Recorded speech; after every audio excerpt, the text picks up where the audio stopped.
My home is in Rooseville, Mississippi. It's located in the black belt of Mississippi known as the Delta area. I was forced away from the plantation because I wouldn't go back and withdraw, my literacy test after I had tried to take it. I wouldn't go back, and I had to leave, and my husband was forced to stay on this plantation until after the harvest season was over, and then the man that we had worked for, he'd taken the car, and the most of the few things we had been stolen, and I've been in jail, and I've been beat.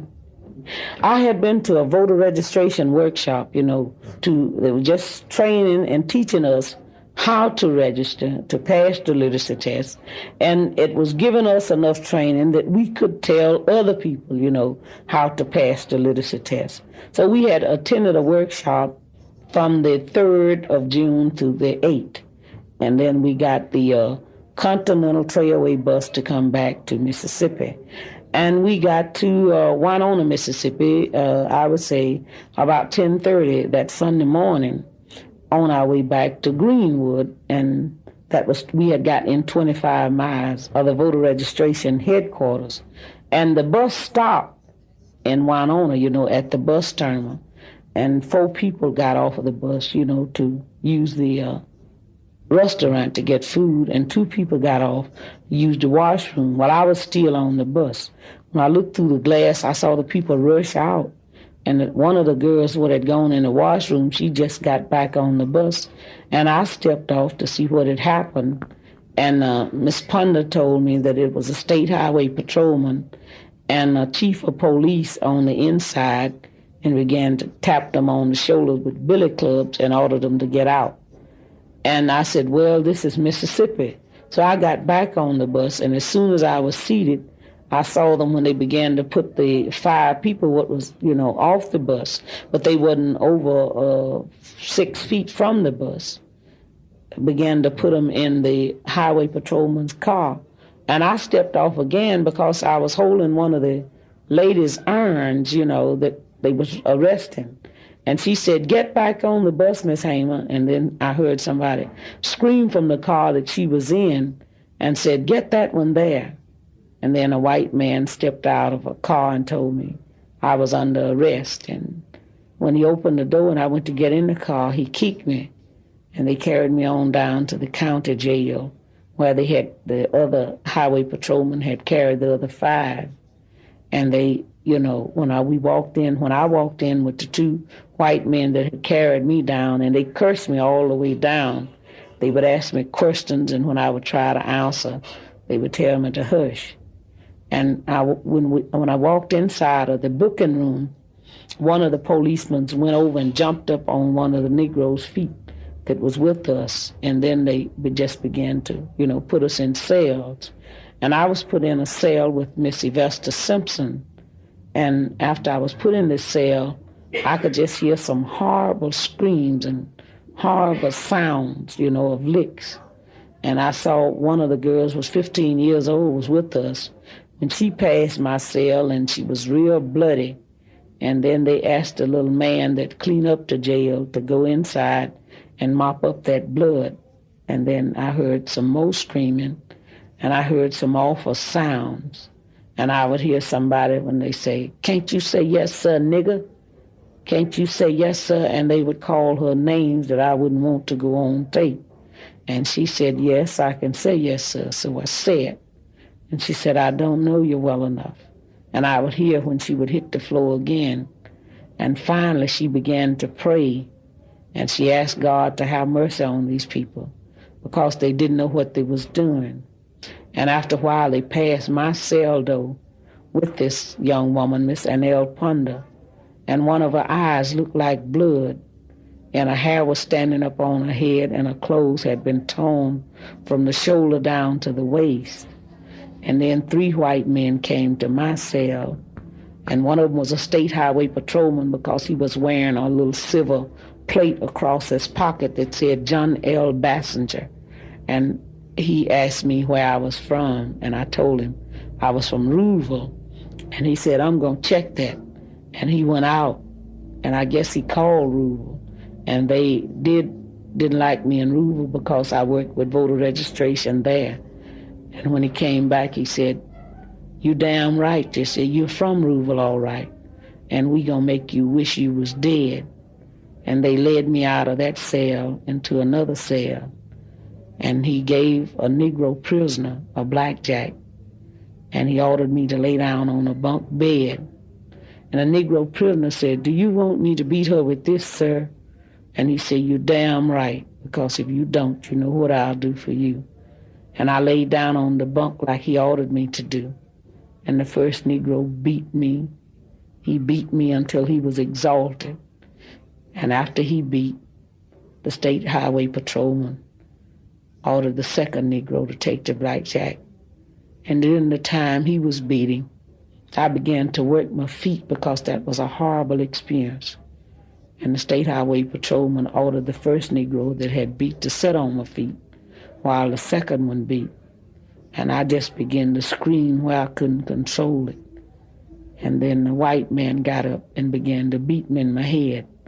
I have a blood clot now in the artery to the left thigh and a permanent kidney injury on the right side from that beating.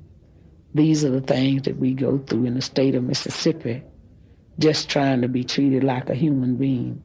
But still, this is called a part of America. The Justice Department brought a suit against these 5 law officials from Mississippi. And they had their trial in Oxford. And they had every evidence in the world, if it ever was going to be any people convicted. Because we had flew to Washington, D.C., and had the pictures made, and they have the pictures today of what happened to us in that jail. The bus driver, they even had the waitresses from Winona at the bus terminal that said we hadn't done anything. We hadn't done no demonstration. The Negroes that they forced to beat me, they came and they told the truth. They told how these white men had made them drink corn whiskey before they did beat us because they figured, you know, if they didn't have something in them, that they might not do it. They told all of that, and nothing have been done. Those same men, I guess, are still wearing their guns. They are very powerful in the state of Mississippi. But some of the people, I think, is beginning to get where now they just don't care. They are beginning to see if they try to do anything for themselves, well, they'll be killed anyway, because it's nowhere that I would call myself going in the state of Mississippi to be protected by a police official, because they are worse than a savage. As you know, the 3 civil rights workers that was murdered in Mississippi, they said their civil rights hadn't been violated, but they are dead. In fact, the same men, Rainey and Price, was assisting the people across the street when they was having memorial service this year for Cheney, Goodman, and Michael Stroner. And Michael Stroner was a Jewish person, but he was one of the greatest men I ever met. I knew him very well, and his wife, Rita. And you know, I couldn't have went there for a memorial service and let these same 2 police officials guard me across the street. I wouldn't have been low enough to low their death to go across the street, let them guard me across the street. When if it hadn't been for them, they wouldn't have been dead. The way I got involved in the Freedom Democrat Party is we tried to get in the regular Democrat Party. We tried from the precinct level up to the county and from the county to the state. I remember when we tried to attend the precinct meeting at the little polling place in Roosevelt. It was 8 of us, 8 Negroes went up to visit the precinct meeting, and the door was locked and we couldn't get in. And we stood on the outside and held our own meeting. If we hadn't tried to go in it and then just set this one up, they would have said from the beginning, if we had tried, we could have got in theirs. We elected our chairman and our secretary, our delegates and our alternates, and we passed the law to resolution. The 24th of April in 1964, we organized at the Masonic Temple in Jackson, Mississippi, the Mississippi Freedom Democrat Party. And then the 24th of August in 1964, we went to the National Convention in Atlantic City, New Jersey, to challenge the seating of the regular delegation from Mississippi. We got quite an education in seeing what the whole Democrat Party of this country was like. In fact, I cried. I don't know would I really been involved in politics now if I had known it was like it is. We was offered 2 votes at large as a compromise in the convention, but after 100 years, we wouldn't accept a compromise because it didn't mean anything to 63,000 people at that time was registered with the Freedom Democrat Party, so we didn't compromise. So again, in January, beginning the 4th of January, the 3 candidates from the Freedom Democrat Party, Mrs. Gray, Mrs. Devine, and I went up before the door of the House of Representatives to contest the seating of the 5 representatives from Mississippi. And we was turned away, and we wasn't allowed to even go in to have, to contest their seating.